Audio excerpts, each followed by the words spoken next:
Olá, meu nome é Lívia Lima, eu sou estudante de graduação de História da UERJ-FFP e estou aqui na CEMIC 2025 para apresentar para vocês o meu tema de pesquisa, que é as vozes de Chernobyl em Svetlana Alexievich, as relações entre história, memória e literatura de testemunho.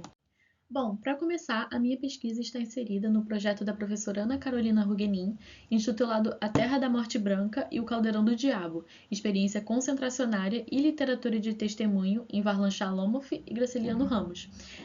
Esse projeto ele está centrado justamente na relação entre história, memória e literatura de testemunho.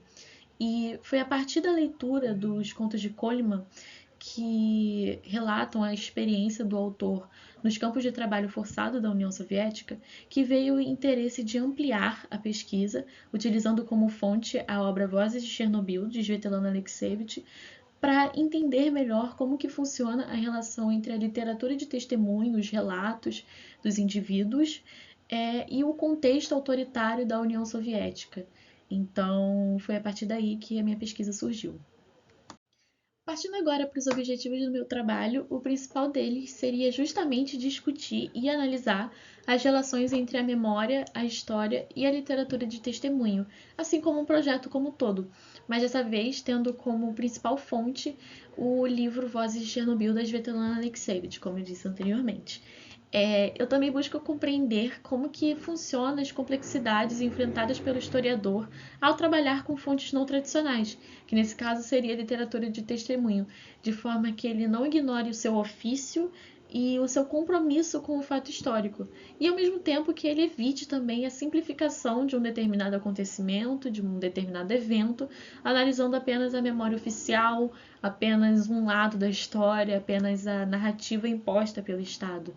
E visto que essa perspectiva acaba homogeneizando toda uma sociedade em uma única experiência, quando na verdade são diversas experiências, diversas vozes coexistentes narrando um único fato, que seria aqui o desastre de Chernobyl. Prosseguindo agora a discussão, focando justamente na relação entre a literatura de testemunho e a memória, eu considero a literatura de testemunho como uma ferramenta de registrar o indizível, de dar expressão ao indizível, que seria justamente aquilo que muitas vezes não pode ser plenamente narrado. E aqui eu sigo a reflexão do Seligman, que destaca como que a narrativa literária consegue captar dimensões subjetivas da memória individual, principalmente quando essas são atravessadas pelo trauma. Nesse caso, a Svetlana Alexievich afirma que a catástrofe de Chernobyl foi marcada justamente por essa dimensão colossal e por ser um evento inédito na história da humanidade, sendo um evento extremamente sensível para aqueles sobreviventes e que apresentou grande dificuldade de narrar e recordar aquele trauma. A partir dessa discussão da relação entre a literatura de testemunho e a memória, podemos entender como que o historiador enfrenta algumas complexidades. A primeira delas seria a plasticidade e a subjetividade da memória individual, ou seja, como que a memória individual é algo subjetivo e moldável. O indivíduo, conforme o passar do tempo, ele acaba por adicionar elementos na sua lembrança ou até mesmo esquecendo, tornando a memória individual algo não concreto, e sim algo plástico que pode ser modelado.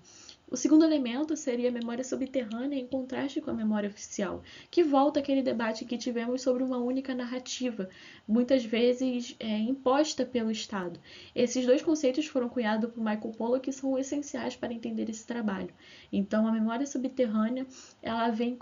em embate à memória oficial, trazendo novas narrativas e novos elementos que antes foram ignorados e suprimidos pela memória oficial. Por fim, o compromisso do ofício do historiador com a verdade, com o fato que se afasta da ficção e da pura subjetividade, ou seja, todo aquele debate de que o historiador ele deve sim estar centrado ao fato, se afastando da ficção, mas que também deve ir para além de uma história oficial e positivista.